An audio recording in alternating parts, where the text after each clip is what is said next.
We are live on a Saturday night for the first ever edition of the Blathering Sportsdesk Football. Hey, everybody, I'm Ken Napzok, and that be producer Steve. Hey, buddy, you ready to talk some gridiron? We are so close, Ken. It is so the kids have started, so to speak. The high school kids, the college kids, everyone but the pros have started playing football. I can taste it. I can smell it. We're so close. I had lunch with Mark Ellis today, a little quick stop at our wood ranch, and college football, which, you know, I don't watch, but it felt nice to see active new football on the screen that isn't just practice. Right. Football that counted, that the score matters. Yeah. Bill Belichick was out there. That's exciting. Yeah, that's right. And alumni were upset. So we're gonna have a lot of fun. We're gonna take the Blathering style, and we talk football in the Blathering, and we'll still talk football during the main show. I know Kingsport Cal was concerned about that, but I actually wanted to do this last year. I had so much fun doing the predictions and talking about the Dolphins week to week. This was something I'd cooked up last year with producer Steve, and it just didn't work. But since we normally would have our Blathering Silly Saturday broadcast for the football season, we're going to kind of flip that out. But we might not always be on Saturdays, depending on Steve and I's schedule. You know, Steve, you have a family. You can't always just talk football at my beck and call. I tell my wife, like, August to January is kind of like, I'm in season. You know what I mean? So you got to kind of give me that space, so to speak. I carry a lot of the weight in the off season, so to speak. But yeah, no, I do have a life. I do have humans to look after. That's a good marriage. That's a good sports fan marriage where you're like, look, the rest of the year, I'll carry the load. Right now, I got to watch some football.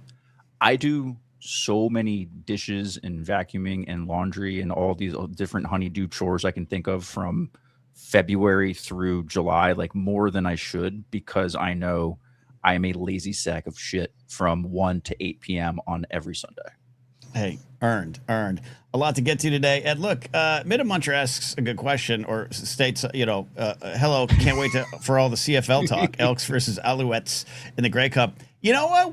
I used to watch in the 90s. This is how much I fell in love with football in the early 90s. I'd watched it before, but like I was more of baseball, always baseball first, but like that early 90s.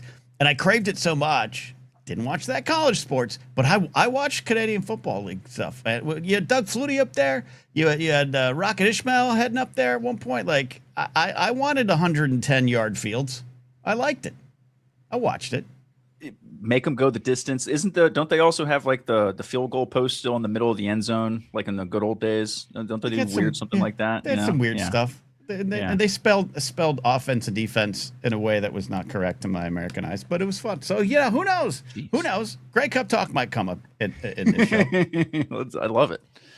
Steve, we got a lot of things planned, and I should say you have a lot of wonderful things planned. You are a producer extraordinaire. You've been kind of champing at the bit, as the actual phrase is, to talk football in this kind of concentrated fashion. So we're going to look ahead to the 2026 season, a little bit of predictions. We're going to talk about quarterback controversies and competitions and all those things. And then soon we'll unveil like a top 5 segment. I'm working on the first one of top 5 quarterback facial hair presentations.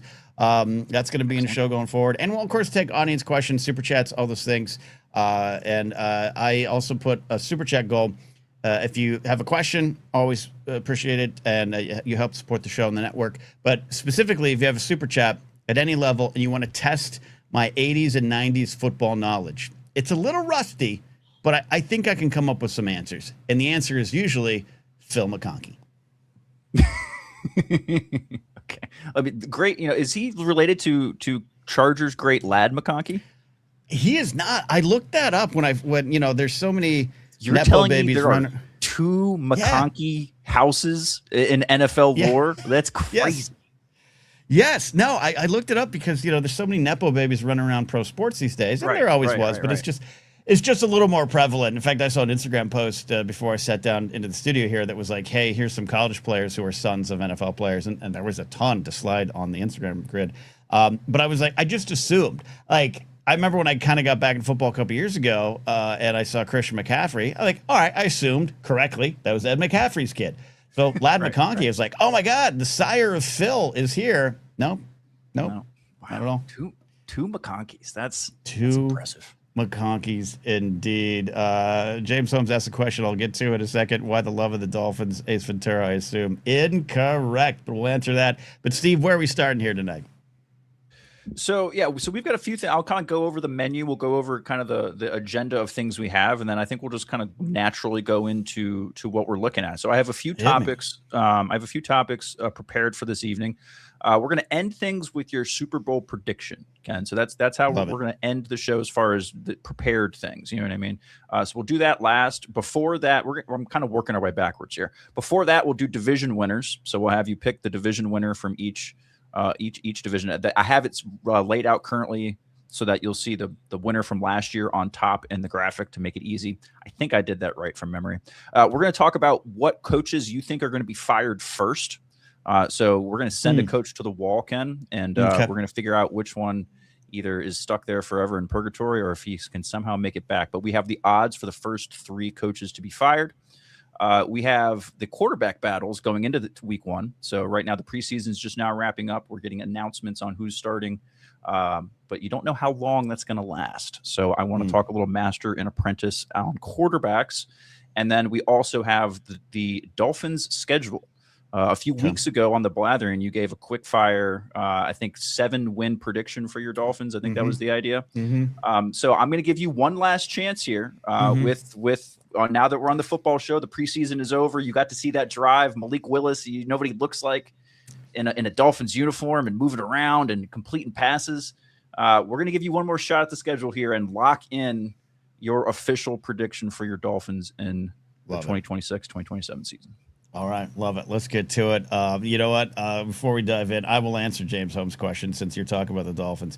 For those that have not heard the story before, I grew up in the Central Coast of California, a place called Arroyo Grande. It's 3 hours north of Los Angeles, 4 hours south of San Francisco. So kind of grew up in the middle of 4 major sports markets for baseball and basketball, football. So a lot of Rams fans, a lot of Raiders fans, and way more Niners fans that I grew up with. And when the Niners and Dolphins met in the Super Bowl, which would be January 85 for the 84 season, all my friends were kind of like rooting for the Niners, and I did that thing where you're like, I'm going to root for the Dolphins. I'm going to be different. I didn't know any football. And then so the Niners, I was at my friend Todd's house, and Todd was cool because he had the G.I. Joe pontoon boat driven by was a Cutter. And I loved going over that house and playing with that. So I was playing with that. This is 100% true story. I was playing with that, watching the Super Bowl and watching the Dolphins get destroyed. Should have been my thing right there. I continued to root for him. And here's actually the thing I'll add to the story, Steve. What sealed the deal was then I got some 1985 Topps football cards the next fall. And in that first pack, the black borders, the horizontal cut, in that pack, I pulled a Dan Marino. And I was like, all right, fate, or probably at the time, Jesus Christ has spoken. I'm a Dolphin fan. I just Googled the 1984 Killer Whale hovercraft. Was that the pontoon boat that you were talking about? Oh, that's incredible. That's a hell of a toy. Man. It's a hell of a drug. I don't know. I don't blame you for wanting to hang out. Man, that was such a thing, wasn't it? You toy jealousy was a thing. Did you ever steal a kid's toy or have a kid steal a toy from your house? No, but I had a friend, Britton, good dude, raised a Latter-day Saint family, and I think Jehovah's Witness fan because they didn't celebrate holidays. Oh, yeah, right. And so often in the case, this is generalization, the parents would do a little, spoiling. He had everything in G.I. Joe outside of the aircraft carrier, but he had everything, and he was in Transformers too. Oh my God, he had Optimus Prime, and I was like, come on. By the way, rest in peace, Peter Cullen. Right. So yeah, there we go. That's the story. Thanks, James. Tangent. All right, so we'll go to your Dolphins schedule. We'll do that next. I don't want to go that first there because we don't want to go hard into the Dolphins right off the bat, right? No, we got to give the I don't want to turn off the audience that we might be pulling in for. Right. But let's talk quarterbacks first. It's the preseason is just now wrapping up, right? So we've got I have 4 items on the table for us to discuss. There may be other quarterback battles to talk about as well, but these are the 4 that came to mind as far as either someone set up for failure or it's kind of a flip of a coin, or in one case, it's, the old grizzled vet has the young buck up and comers, breathing down his neck, which we need a lot more of in the NFL. I miss that. The game was more fun. Oh yeah. Those are, because these kids just start week one now, no matter what. Right. So we don't have that Rodgers Favre kind of tension for 2 years. Do you agree with the take that has been out there that the NFL is not as good as developing young quarterbacks now? And, you got your Flaccos and your Rodgers playing, Brady, of course, playing. That has late into their 40s or into their 40s. That, to me, has also a lot to do with health and science and training versus what it was back, where Steve DeBerg was on the sidelines ripping heaters with Don Strock or something like that. It's a different time. But what's your take on that before we get into this? Because I agree with you. Yeah, I think I don't know if it's that the league has gotten worse at developing quarterbacks. I think the league has gotten less patient in general. And so because we've seen in the last 15 years what I would say a larger amount of success from young quarterbacks than the previous 15 years, it's just the trend, right? Like, there's a copycat league. Everyone does what everyone else does because these GMs all, play golf together at the wintertime, and they all get jealous of each other and they want to win. So they all do the same thing. And so the idea of you get a young star quarterback, you throw him in there early. The idea is he gets the experience faster, and the dirty little secret, Ken, they're paying him peanuts compared to what they're going to pay him in his second contract. So if you can win with a quarterback on that rookie deal, that's the dream. You know what I mean? I think Joe Burrow went to a Super Bowl on his rookie deal. Jalen Hurts went to a Super Bowl on his first deal. So yeah, it can make a huge difference. Jaden Daniels almost goes, and all that kind of stuff. You know where that didn't happen? Miami. Tua got so much money. So much money. All right, let's see where the quarterback battles are. And you in chat, we're not taking calls yet. I'm sure during the season we will take calls and do some true sports talk radio. But if you have any thoughts on these quarterback battles, we already got some stuff coming in here. Where are these battles? Let's weigh in. Let's talk quarterback battles. So first, and this, I saw some news today that one of these guys might actually get cut. So I'm so glad I spent time making this graphic today. But first, up in Minnesota, the great cold north, J.J. McCarthy, affectionately known as Nine, is the incumbent quarterback, but they signed Kyler Murray from Arizona over the offseason. We know Kyler Murray is small, fast, and likes to play Call of Duty. Neither of these guys is very good. Kyler Murray has potential, but his Arizona teams haven't been great. So what do we think is going to happen here, Ken, in Minnesota, or are they just in quarterback purgatory? Do we have a name starter? Is it Murray? It's Murray because for now it's Murray. The indications are J.J. McCarthy might not even make the team. Wow, that's bonkers. All right, so we'll set the tone for this. Yeah, we'll set the tone for this show. Like, you've got the knowledge, the stats, and have been watching nonstop for a long time. I stopped for about 10 years. About 3 years ago, Mark Ellis was like, you might want to watch your Dolphins again. I got in, but I always kept tabs on the league. I rooted for Tannehill. I had hopes.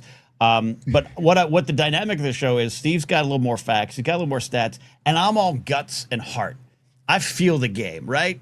I love modern age stats, Steve, but I also like looking out and kind of feeling. It's the eyeball test, as Cowherd used to say. Except for this is about our stories. Here's what I got. I think Murray's going to have a little bit of a redemption. Is it Sam Darnold? No, it's not. I think he's got enough skills. Sentence. What's that? Yeah. That's a crazy sentence. Is it Sam Darnold? No. In a good way. No, in a good way. But that was a crazy return of events in Darnold's career. I don't think Murray's going to do that. I don't necessarily count that. But I am fascinated with the fact that McCarthy, number one pick, gets hurt. First season's just a wash, and now he's on the cusp of getting cut. This might end up being, I'm not saying like Marinovich level, but like this could be one of those bombs that we're seeing in real time, sadly. Or he has a comeback himself. I'm going Murray. I think it's clearly Murray here, but he's got Justin Jefferson to throw to. You got to think that that's gonna, if this is your chance, Kyler. Like if you got the goods and you can't do it this year, then we know everything we need to know. But yeah, J.J. McCarthy being a total washout 2.5 years into his career, winning a national championship in college will do you a lot as a quarterback. apparently. So I'll say Murray. Yeah, Murray. And physics buddy Joe added Murray. They said Wentz is the number 2. Carson Wentz, McCarthy might not make it because of injury. I mean, it's just tragic. It's not even an indictment of McCarthy or his skills. Just again, this is the heart, the gut. When you watch football long enough, you see these kind of stories. Right, and the fact that McCarthy went from being not only was he the incumbent last year. I mean, at the beginning of the season, he was he was hope, the boy wonder. He represented a huge hope. Like they were really excited about his potential. He had one really good fourth quarter last year, and then he was pretty dog water the rest of the season. So yeah, Kyler Murray. Let's see, and Carson Wentz, the robotic corpse of Carson Wentz, still out there collecting paychecks. Good for him. Good hunting out in Minnesota for him, at least. All right, let's go to Atlanta, Ken. Yeah, this is close to your heart. Yes, it is. This is a close one to your heart, and this is another one that's weirdly affected by injury. Michael Penix was selected a couple years ago as the quarterback of the future. The same year they had Kirk Cousins. That was a whole weird, awkward thing. And this year they signed your boy, former quarterback for the Miami Dolphins, Tua Tagovailoa. I got it there. I got there. You got that. And Tua's probably going to start simply because Penix isn't healthy enough, but he's been so bad in the preseason. They kind of are looking for ways to not, like, he might be the first person to lose their job to someone who has like a broken leg anyway. Like they're just going to roll Michael Penix out there on a wheelchair and say, just hand the ball off.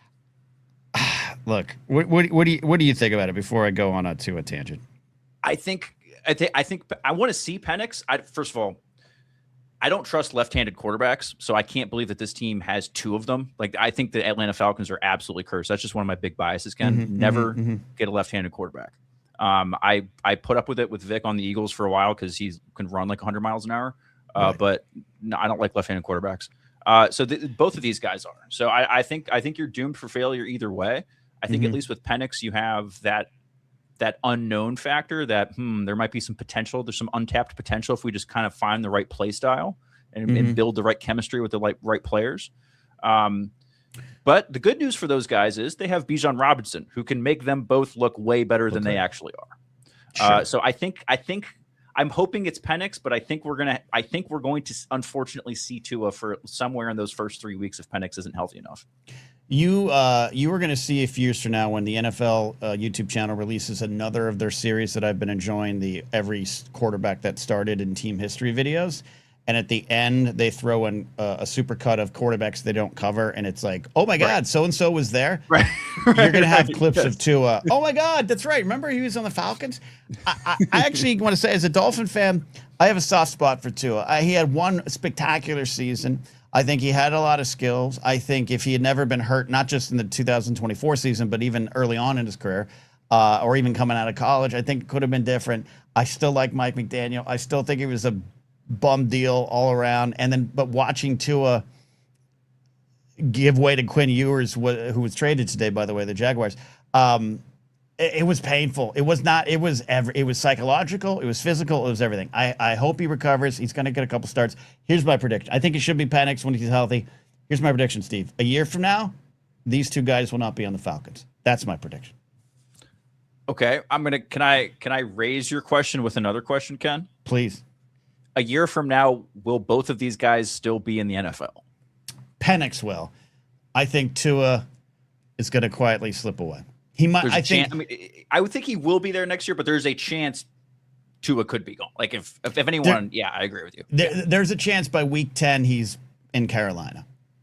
You know what I mean? Holding a clipboard. And I was gonna say, and not for the Panthers. He's just fishing. He's just fishing in Carolina. Right. Yeah, that's my thought. And I want to say I really like Tua. I really thought this was a guy who had his heart in it. Just what are you going to do when you take those kind of hits? And you know, we'll have conversations about CTE in the NFL and what they do about it and what they hide about it and 18-game schedules and all those kind of things. We try to balance the fun and the serious as always, but it was hard to watch Tua, and I feel for him. Yeah, in all seriously, yes, it is. He is definitely the player more than any other that since I've watched football, where it's like when you see him get tackled, you go, ooh. Or you're just like, you're instantly like, I genuinely hope he's okay, kind of thing. That's not good.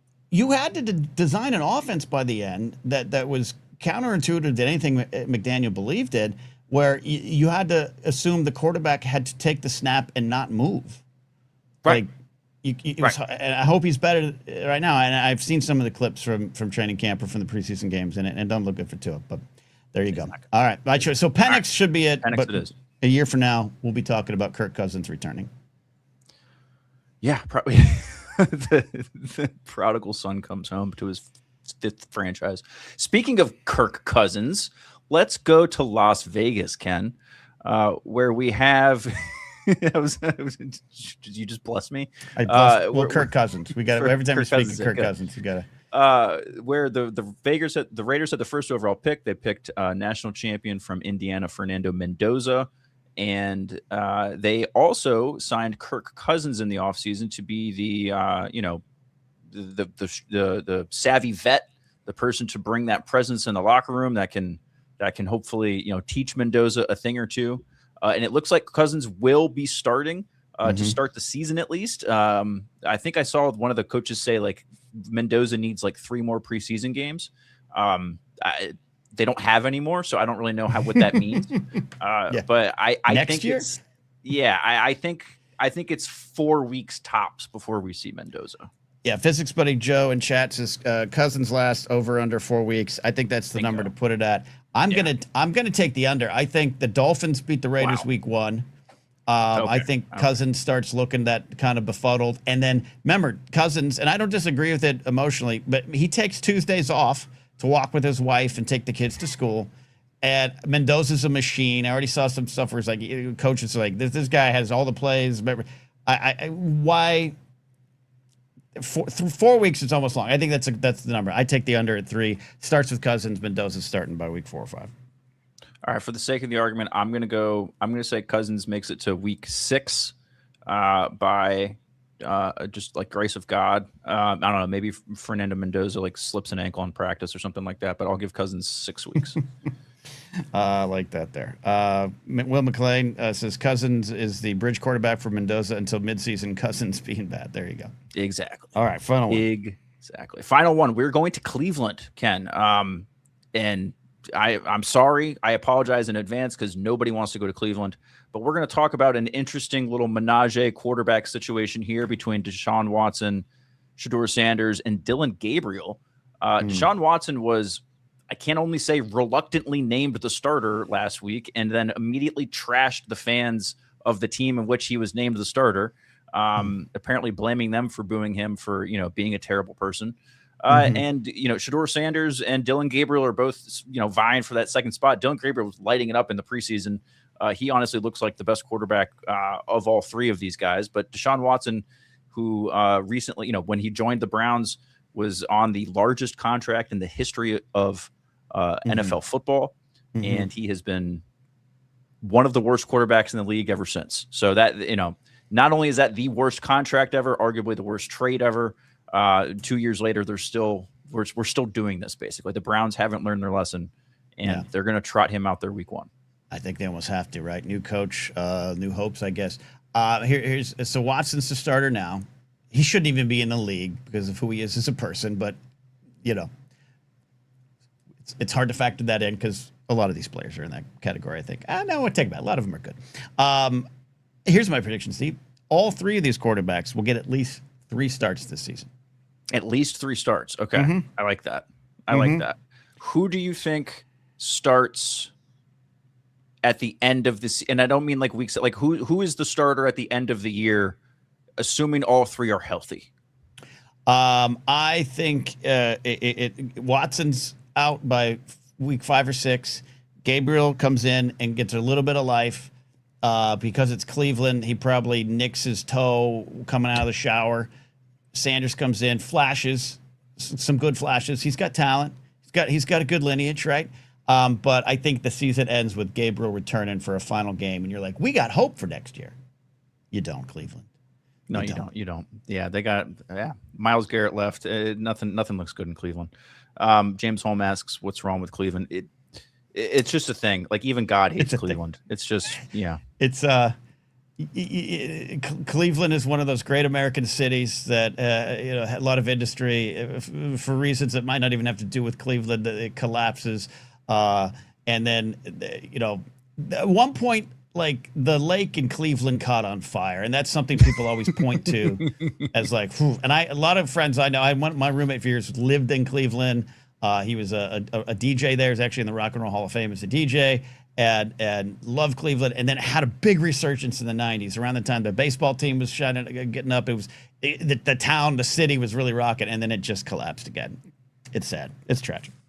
Yep. Yeah, and the Browns are arguably the worst run team in sports for the last, I'd say so, 50 years. So. And that's as a Dolphin fan, I'm saying. All right, that's saying something.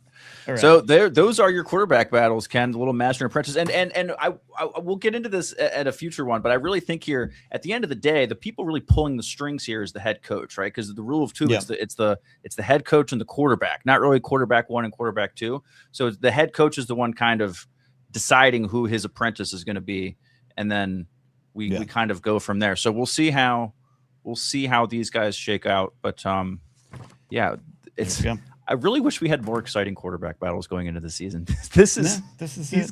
These teams are not very good. They're not very good. Not very good. Vulcan Nerd says God accidentally misplaced hell, so they just called it Cleveland instead. Yeah.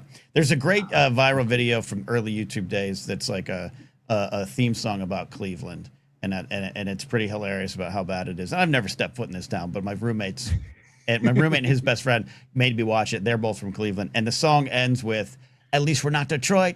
We're not Detroit," which is another problematic view of a city that has a bad history. So there we go. Anyways, all right. Next up. All righty. So since we've been talking about your Dolphins and everything, let's go ahead and let's talk your Dolphins schedule. Like we said earlier, you on the Blathering episode, you had kind of given us 7 wins, I think it was, after we did a quick review of the schedule. We didn't go over it in detail. So I've got this prepared for us, Ken, where we are going to go through all 17 of your Dolphins games, and I'm going to give you one last chance to repent and to accurately and honestly give us a prediction on how many wins you think your Miami Dolphins are capable of this season. I gave them 7 wins shortly after I saw this play, which is the greatest catch in the history of the NFL. That's where that's where that came from. The first drive of the preseason, folks. First drive. Malik Willis went 4 out of 5, scored a touchdown, starters off the field, and it has not been great since. It's been a building preseason. So, all right, so we're going to do this kind of quickly. Here's what I'm going to go. Week 1, Raiders, win. Week 2, 49ers, loss. Week 3, Chiefs, loss. Week 4, Vikings, loss. Okay. Week 5, loss. Okay. Bengals. Going into the bye. Going into the bye with 1 win. Okay. 1 and 4. 1 and 4. But Halfley's going to have these really measured press conferences. We're doing what we need to do. We're building. Week 7, Jets, we get a win. There it is. Okay. 2 and 4. We're up to 2. Patriots, we lose. 2 and 5. Lions, week 9. Sorry, Laserbolt. Sorry, Romo. We're gonna win. We're gonna defeat the Lions. I gotta put money there. It's gonna be one of those like, what? They turned a corner. Oh my God. So 3 and 6. 5? 3 and 6. Okay.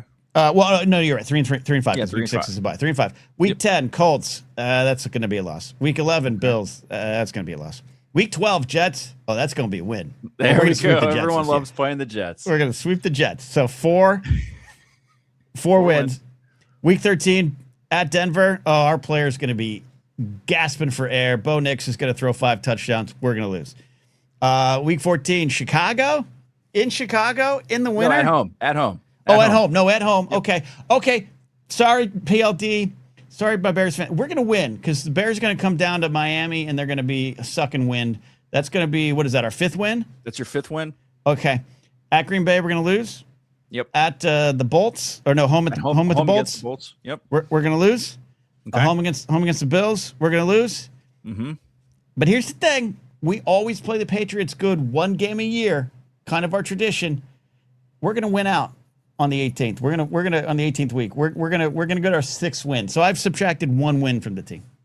Well, it's week 18, so maybe Jared Stidham will be playing instead of Drake May. I don't know if Jared Stidham is still the backup quarterback for the Patriots. Probably not. It's been a while. Yeah. But yeah, they will be sitting folks. So that'll be your 6th win of the season.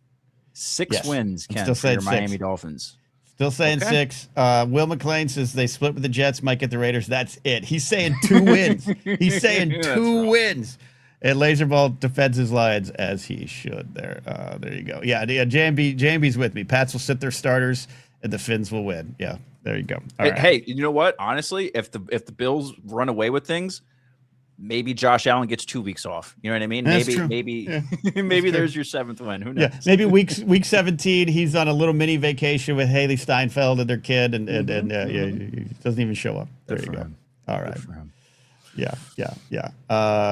Scarlet Wolf asks who are the Bolts. That is San Diego LA Superchargers. LA Chargers. I still do it too. They should still be in San Diego. It's still a tragedy to me. I don't know. Chargers go. Yeah. That's my Arnold Schwarzenegger impression. Yeah, there you go. All right, let's make some predictions indeed. Okay, ready for some more predictions. Okay, so we did do you want to go coaches or do you want, you know what? Let's go coaches and then let's go coaches and then we'll go to the big picture towards the end and we'll do questions and kind of Q&A at the end. All right, so here we go. Ken, one of the, we talk quarterbacks, we talk your Dolphins. One of the big things that we talk about before the season starts, because we're always very negative around here, right? I mean, not here, but just in sports in general. We're always like, you're looking for hope, but you're also always looking to fire someone as soon as you can to lay blame. So one of the things that's often talked about is who is going to be the first coach fired in the NFL. So we're going to talk about who, and I'm going to ask you also when you think this is going to be. And we'll use holidays, basically like, before Halloween, before Thanksgiving, so. So let's take a look at the top 3 coaches, according to Vegas, that are believed to be fired first. Aaron Glenn of the New York Jets, Todd Bowles of the Tampa Bay Buccaneers, and Zach Taylor of the Cincinnati Bengals. Okay. Bowles and Taylor are on the block maybe because these are teams that have talent that are underachieving, right? For whatever reason. Burrow's injury, Flacco played great, but what are you going to do? Baker Mayfield, the 6-2 start. He has a kid during the season. He's blessed by God as well. And then they don't even make the playoffs, right? Right. Fall short. I just finished that season of Quarterback on Netflix. It was a really weird season to watch because they chose a bunch of quarterbacks that I think the choices were good. Cam Ward, Jaden Daniels, Mayfield, and Flacco, but all of them had really bad seasons. And it was not bad, not individually bad, but you know what I mean. It was really weird. None of them made the playoffs, so they didn't get to go seasons. Short seasons. Yeah. But am I off base on that? Bowles and Taylor are on the chops block because it's like you should be better at some point. Yeah. Taylor especially. I mean, this is a team that went to the Super Bowl a few years ago. Joe Burrow was arguably a top 3 quarterback. Jamar Chase is arguably a top 2 wide receiver. That defense has been suspect a few years, but also has been a strength a few years. So it just hasn't been consistent. The running game has been, a little up and down, but they've had some success there as well. So yeah, the Bengals are definitely an example of a team that has definitely underachieved. But with Zach Taylor, it's an interesting place that he's on the hot seat because he's one of these younger coaches anyway. Like he started at the Bengals pretty young. He's like McCarthy, Shanahan, all these wonder kids.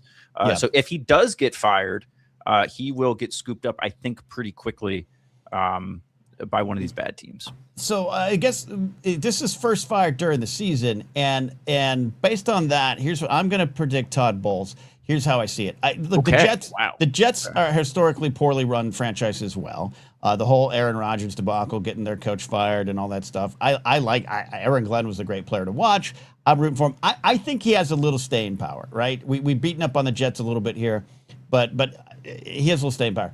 Taylor, to me, the Bengals are good enough, and I drafted their 2 top receivers are on my fantasy team, which might have been a mistake of mine. If Burrow's healthy, they're going to, they could sleepwalk through 9 wins maybe, right? They're going to score points. That's for sure. They're going to score points. So I think you're going to hold on to Taylor, and then when it doesn't work this season, he's after the season, look, everything, not all your fault. We just got to make a change. And Burrow's a little unhappy, blah, blah, blah, blah. Yeah. It's almost Bowles by default. Okay. Yeah, I think I'm with you on that. I think Aaron Glenn I'm surprised that Aaron Glenn's at plus 200 because it is the Jets. I feel like the Jets kind of know what they have. I mean, they're going into the season. Is Geno Smith their starting quarterback? I mean, is that really what we're going with? Like that's Right. the retread on the retread there. In 2026, the year of our Lord. Yeah. Yes, I can't. Oh, Geno, good luck, man. Aaron Glenn to me, I think is safe unless the Jets go out of the gate like 0-6, 0-8. Unless if it's like really bad, if it's like embarrassingly bad, I can see them pulling the plug because the Jets, the New York media, they get talked about more than anyone. They should because they're the Jets. Not anyone, but just because it's New York. So I think I'm still going to go Aaron Glenn. But because I think the Buccaneers team is. I think that team is too good to fail Todd Bowles that quickly. That division's not very good. Okay. Yeah. Carolina's better, but the Saints and the Falcons aren't good. So I think Todd Bowles has a chance just because he's the biggest fish in his pond, whereas Zach Taylor and Aaron Glenn are, not. I think if it's type of thing if the Bucs start slow, Bowles goes, but also if the Jets are just as historically bad, if they're 0-4 and it's a bad 0-4, not we could still good. The ham flying to the Simpsons episode. I can see that. So I'll still go with Bowles, but Glenn's probably a safe bet if you're on a predictive market, not a sponsor of the show. No, and we don't want your predictive market sponsorships because we have a shred of decency left, right, Ken? Integrity, yes. So those are your first fired coaches of the season. There we go. Cool. And now we're going to look at divisions and maybe predict the Super Bowl here. And this is how we're going to wrap things up. That's right. Yeah, and this is where, PLD, thanks for the super chat. Give me some hope for my Bears won't regress. More importantly, still beat Green Bay. We'll talk about that here. That's, Bears doing some stuff there. Also want to shout out James Holmes giving us 750 joules for football. Will McClain early in the show said Todd Bowles as well. Lizard said Aaron Glenn. Want to highlight that too. All right. Who do we got? Let's do some predictions. So we're going to have you pick the division winners quickly here, Ken. So we've got the NFC and the AFC here. I think I've got the right division winners on the top of these things. No, I don't, because I don't think the Bucks did not win last year. But Go ahead and pick they're in each column here. So the NFC West going left to right. So tell me who wins each division, Ken. All right. I'm going NFC. We'll start NFC West, right? That's what you want? NFC West. Okay. All right. I'm going Seahawks. I mean, I tell you what. Do you know they won the Super Bowl last year, Steve? You know what? I've heard they did. It's probably the least talked about Super Bowl winner ever. It has to. That's exactly my point. When I went to make the thumbnail today, I was like, let me grab who won. Oh, that's right. The Seahawks did. I watched that game. Yeah, you're right. Yeah. Okay. You have Seahawks. That. This is the least impressed Super Bowl winner I have ever seen, Ken. Darnold doesn't even look happy. He's just like, no one's going to give me credit for this. You know what I mean? Yeah. Like that's Christ. Yeah. Will McClain says Panthers disrespect. All right. What is that? What is the NFC South? NFC South. South, North, and East. Man, you remember in the old days we just had two conferences. I grew up with two conferences. All right. And the Dolphins, AFC East, should have been in the South. Anyways, so we're going to the West there. Okay, so the NFC South. Oh man, this is this is Thursday night football really bad. All over. this is what Al Michaels falls asleep by the third quarter division here. And based on what we talked about with the Falcons quarterback situation, I predicted Bowles. I tell you what, by default, I'm going to go Panthers. That's Panthers. Really okay. Well, Will McClain, I think, is going to be happy about that. Well, that's interesting because halfway through the year last year, people thought Bryce Young was a total mistake. That team had no hope, and then they finished strong, and Bryce Young all of a sudden looks good. So, I have no hope for the Falcons or the Saints. I think it's down to the Panthers. Or JB going to Saints. Let me say this: I think the Panthers are going to win the division at like an 8-9 record.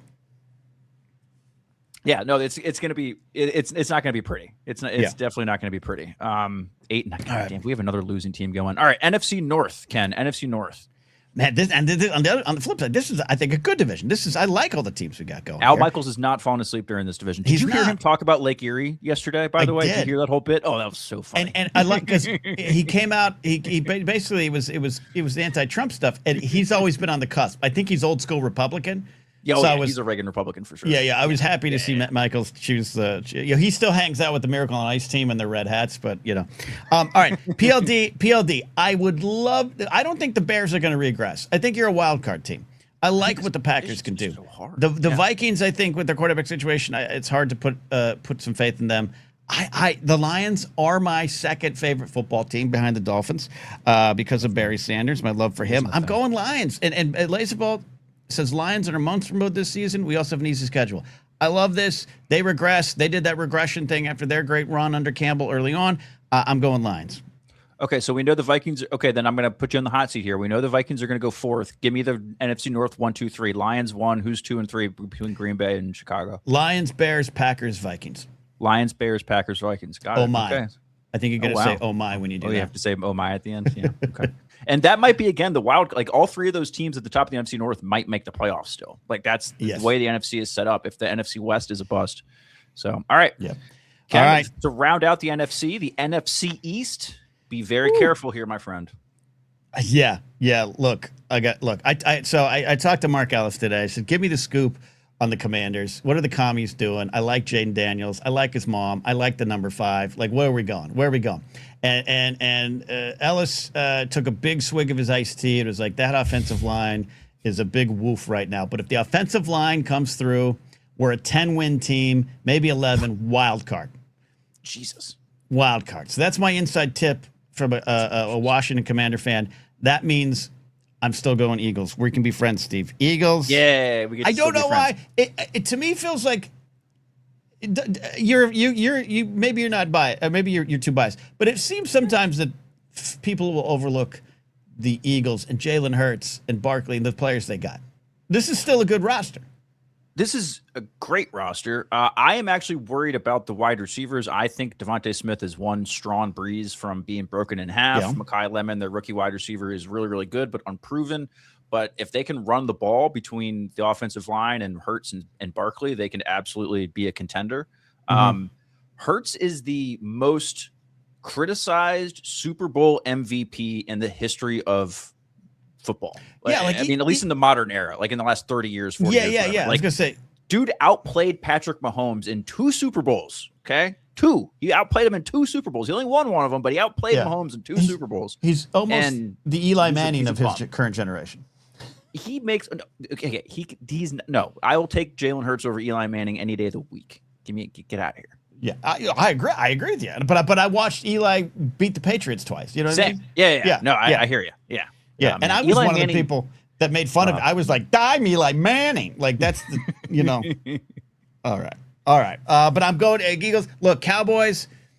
It ain't gonna happen. And I'll get my friend Claudia Dolph come on here and talk about our Cowboys. New York Giants. I actually like the football Giants. I have my good friend Ty from high school and still friends with. He's a big Giants fan. We text during the season.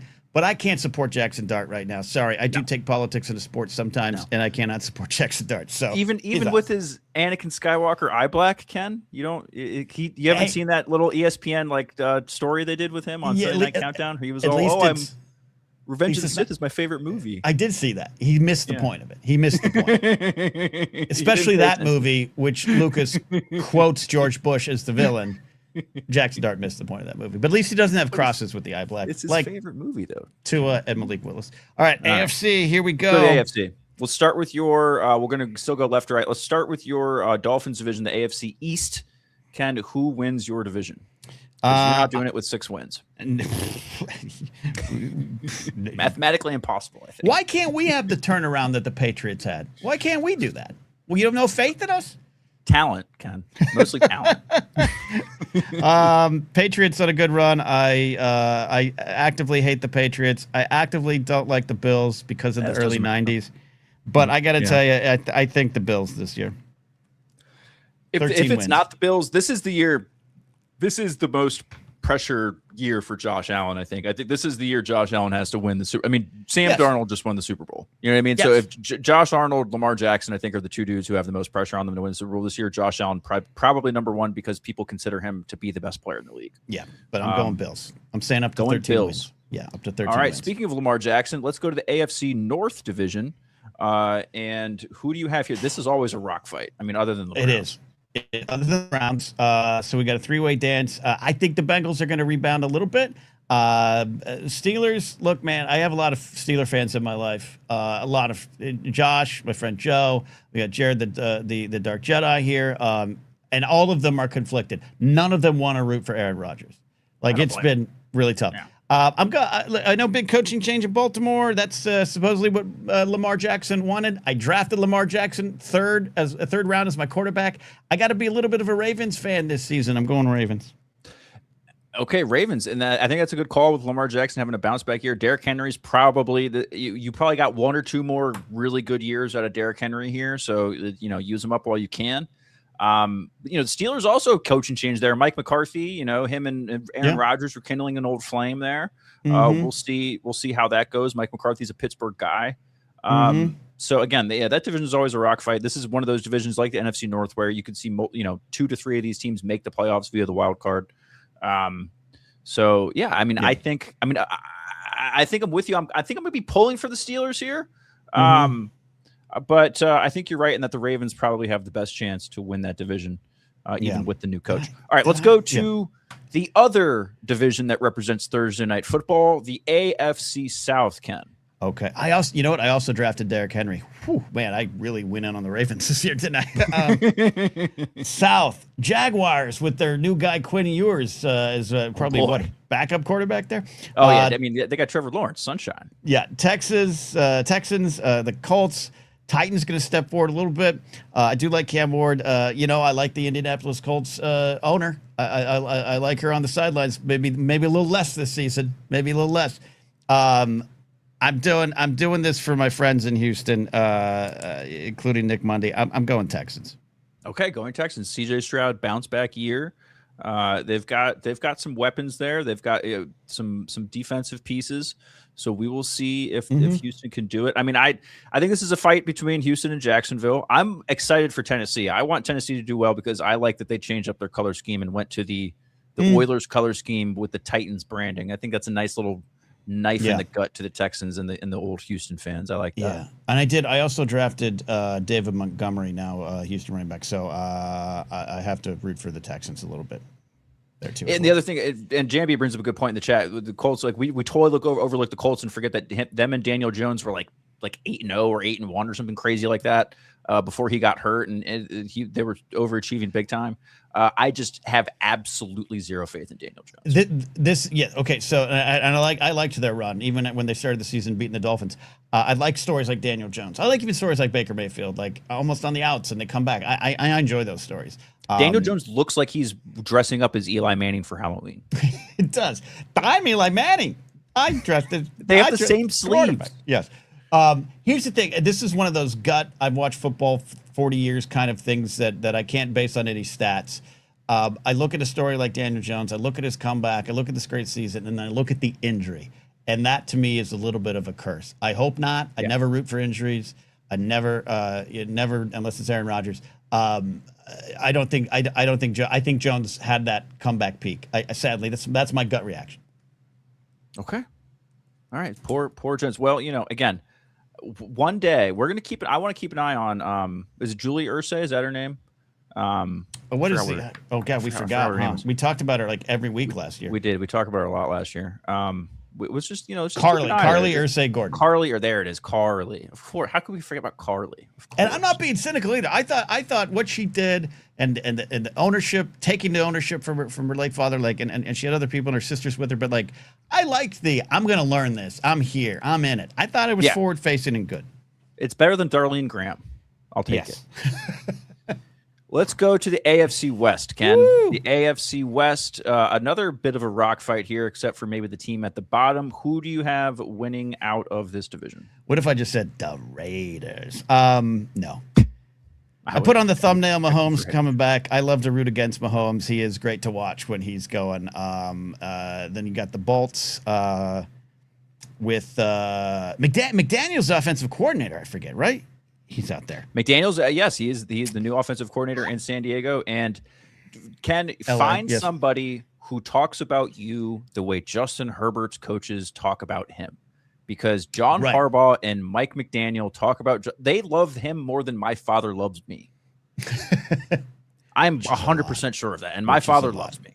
Like they find yourself somebody who fawns over you like that. I mean, dude's got it made. He's Madison Beer. He just married or engaged to, he's a stud quarterback. He's going to make $1 bazillion. Now he just has to like win and not throw a bunch of picks in the playoffs. So obviously it comes down to these three teams. I think, and look, Kansas City's, I have respect for them. They're fun to root against in some ways, but I always have liked Andy Reid, the Mr. Ooh, I don't mind if I do donut guy, the Dan Patrick joke. I think the era is over in Kansas City. I think Mahomes has obviously great years left. Kelsey's gonna retire after this season. This has to be it for Kelsey. Has to be it for him. Why would you risk it? And that's not just some lame joke about him and Taylor. It's like you have a good post football life ahead of you. Yeah. You've done things. One more year, say goodbye, get on out of there. I just think, and I think it's one of those things where you will see Andy Reid in the next year or two do the legendary coach now stepping aside or goes, whatever it is. Not as dramatic as Landry or sad as Shula, but like it'll happen. But I think they still might do good. There might be a 10-win team. I think it comes down to LA and Denver. I like watching Bo Nix. I like what they got going on in Denver. But I got to throw. I'm going with gut. I'm going with heart. I am serious when I say I still like Mike McDaniel. And we're learning that there was some things he lacked as a head coach more than we even thought. There are some stories coming out of coaches telling him you can't let this player do this. You can't do that. And Mike let it happen. And maybe he wasn't ready to be a head coach. I still like the guy. I really do like the guy. I think he's an offensive genius when he has the right pieces, and I think he has the right pieces and a coach who can take all the slings and arrows and kind of let Mike be Mike. I'm going Chargers. Taking the Bolts in the AFC West. I think that's the Broncos fans are going to be mad at me because they feel like it's their time, Ken. Like Bo Nix and his Vietnam era GI haircut and his dictator coach. The Broncos, good jerseys. I always, as a kid, the Broncos were one of those teams of my childhood in the late 90s there, like on a run, John Elway's back-to-back touchdowns. Those were one of those teams that was one of the bandwagon teams of my childhood, at that and the Cowboys. Good uniforms on the Broncos. And I respect that they've you didn't grow up with the Orange Crush uniforms. No, just after. I remember when they debuted those uniforms because I think it was right around when the Eagles debuted their new uniforms. The midnight. I hated the Broncos uniforms. Hated them. Cool. I love the Orange Crush. I thought it was what is this? This is trying to be futuristic. This is like a turn ahead the clock uniform design. Now the millennium, Ken. But new millennium. But now, and I love when they throw on the Orange Crush in retro games. But looking back, I think in the end it was a good all-time uniform switch. And Terrell Davis in that blue uniform, like every kid on the playground was everyone was pretending to be Terrell Davis. It was great. There you go. All right, so there are your division winners for the 2026-2027 season. I'm going to hold you to those, Ken. Mark it down. Mark it down. I'm going Eagles, Lions, Panthers, Seahawks, Bills, Ravens, Texans, Chargers. There we go. Now it's time to predict the Super Bowl winner. This is the big one. The Super Bowl this year, Ken, will be on Sunday, February 14th. Ooh. This is in LA at SoFi Stadium. Wait a minute. The big game is on Valentine's Day? It's on Valentine's Day. So many babies, Ken. Many babies are getting made. But it is also a day that has some darker connotations, the Super Bowl, and some bad things I won't get into of stats that rise on that day. But this is going to try relationships everywhere. And I'm not just saying the men being men. I'm saying that this will try all relationships from all angles. That's interesting there. Okay. Yeah. Where is it again? LA? I believe I'm pretty sure it's in LA. I'm like 99% sure it's SoFi Stadium in LA. And yes, the Valentine's Day date is interesting. I'm sure there's going to be all sorts of fun, little tie-ins with that. Mm-hmm. This was for this. I saw someone who said this is the best year for the Packers to make it because their quarterback's name is Love. That would be perfect for him to be the quarterback playing on Valentine's Day and the Super Bowl. So ain't gonna happen. But isn't that cute? All right, so not counting wild cards, how many wild card teams in each division now? There are 2 wild card teams in each division, at least. Maybe conference, 3? I should say. Yeah. In each conference, yeah. So you have your 4 division winners. You have 2 wild cards. That gives you 6 teams, and there's a bye. No, there's a bye, so maybe there's 3 division winners. I should know this. I'm a producer. Well, they've also switched it recently, so let's be kind to ourselves. All right, I'm not going to go into worry about picking the wild cards. I'm looking at my division-winning teams here. 3 in each conference, Ken. 3 in each conference. So I think like the Bears. I think the Rams. I'm looking at those kind of things as wild card. I think Patriots a wild card. As well, and maybe the Steelers, Bengals, or Kansas City gets in there. Yeah, that's actually good. Yeah, let's do that one there. Let's just say that I'm saying, well, Rams, Bears, and Packers are my wild card. Okay. Sorry, Mark and the commies. And Patriots, Bengals, and Broncos are my wild card in the AFC. I think Patriots, Bengals, Broncos. Okay. Yeah. Okay. And I think I like the story of a Cinderella team, and I like the story of a stalwart. Here's what I'm going to do this. I'm going to do this is stupid, Steve. We're not putting any money down, right? Not yet, at least. I think this is going to be a Cinderella story where the pain of 2 cities are going to be decided. One historic and beautiful, the other one just more tragedy. I'm going Lions and Bills in the Super Bowl. Okay, Lions and Bills in the Super Bowl. Wow, on Valentine's Day. On Valentine's Day. Someone's going to get the ultimate heartbreak, Ken. Yes, 2 stories of 2 cities just looking for the wins that they haven't had, just looking for that Lombardi trophy. Wide right, is it going to be a memory? Is the cold, frigid 1950s of the Lions championship pass going to be a memory? That's where I'm going, and it's a coin flip for me. But I'm going to believe. I'm going to believe in my Barry Sanders loving heart. I am going Lions Super Bowl champs. Lions Super Bowl champs over the Bills. Wow, the Bills are going to lose their 5th Super Bowl. Josh Allen's going to get so close and not get it done. Detroit's going to finally. Yep. Wow, the Lions Super Bowl champions. And here can I make things have happened. Yeah, I'll make it even a deeper prediction now. It will be a close game. It'll be a high-scoring game, and Josh Allen's going to have the last drive in his hands, and he's going to do some spectacular escape the rush, get out, and do a scramble, and he's going to fall just short. And it's going to be a Herculean effort. Camera's going to be pushed in on Haley Steinfeld in the crowd, but it's going to be heartbreaking. He's going to fall like 3 yards short. It's gonna be like Titans Rams in 2000s, where the wide receiver was just 2 yards short of the end zone. Oh, that was God. I just think about that guy often. All right, so I'm going Lions, but who you going Super Bowl?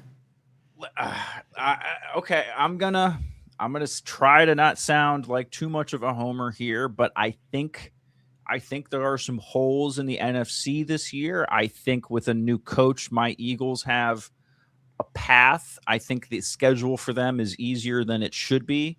I'm going to go Eagles, Bills, and as a homer that I am, my Eagles are going to defeat the Bills because we kind of have Josh Allen's number. I don't know what to tell you. He doesn't know how to beat that Eagles defense. Vic Fangio's, he doesn't like to go up against Fangs. So give me the Eagles and the Bills in the Super Bowl 38-31. How prop bet time? How many touchdowns scored on a tush push? In the Super Bowl or in the Super Bowl you're predicting? I'm gonna set if the line's 1.5, I'll go because I would expect the line to be about 1.5 for that. Yeah. I'm gonna go under. I'm gonna say there's 1 tush push in the Super Bowl. All right. Look, you're a homer, yes, but you're a homer. Well, but you're a homer with some. Like it's not a stretch. If I was to predict the Dolphins, goods to back it up, baby. The team's been good for the last 5 That's years. what I mean. Like if me even saying the Dolphins will get 6 wins is a stretch at this point. Yeah, that's a stretch. Borderline delusional. Yeah. Okay, you and Will McClain can comment down. Some super chats coming in the last year. We made Laserbolt happy. Thank you for the generous super chat, Laserbolt. Forward down the field, a charging team that will not yield. And when the blue and silver wave, stand and cheer the brave. Rah, rah, rah. He also says, go hard, win the game. With honor, you will keep your fame. Down the field and again. A Lions victory. Go Lions. There you go. Respect it. There you go. Laserbolt also predicts tush push is broken. Teams are ready for it. Yeah, okay, sure. I'm pretty sure it still works well against the Lions. I don't think they ever stopped it. That's true. Well, there you go. That's kind of the end of our show here. We can talk a little fantasy. We're going to talk fantasy during the season. We have the Blathering Fantasy Leagues. We have 2 this year, a 12-team and a 10-team. I'm in the 10-team, the Polo Conference. I'm very happy with my team versus last year. I drafted wrong. I was getting back to fantasy football after over a decade gone. Made some mistakes. I still took a quarterback, what you would say is too early, but I saw a chance to get Jackson, and I wanted to grab someone who could run and throw. Right. Yeah.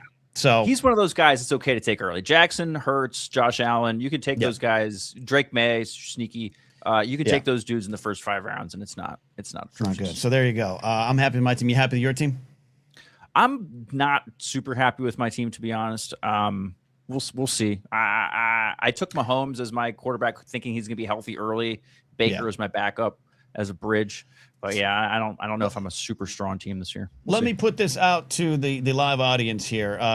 My number 1 pick was Jamar Chase at the 6th pick in the first round. Got Jamar Chase, right? I wanted Devon Achane. I wanted to go homer pick with my Dolphin guy, but he's good. And a lot of people are like, Ellis drafted him in one of his teams, and he's like, look, a lot of people think Dolphins will be behind, so he won't be rushing as much, but Achane out of the backfield is dangerous. Yeah, he does get the ball. That's true. Yeah. Yep. So I wanted Achane. Brady drafted Achane. And in the chat, I said, foul, give him to me. Brady has offered 1-for-1 deal, Achane for Jamar Chase. I'm still going to say no. Am I crazy?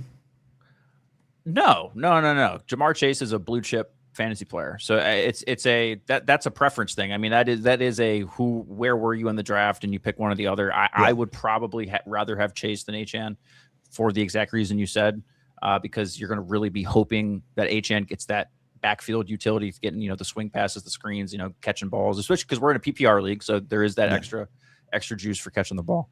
But and I got respect though, because the homer itch has to be strong there to not take it. It is. But see, I got Derrick Henry, I got Montgomery, like I said, and then I also swung in late and picked up Mason from Minnesota, Jordan Mason.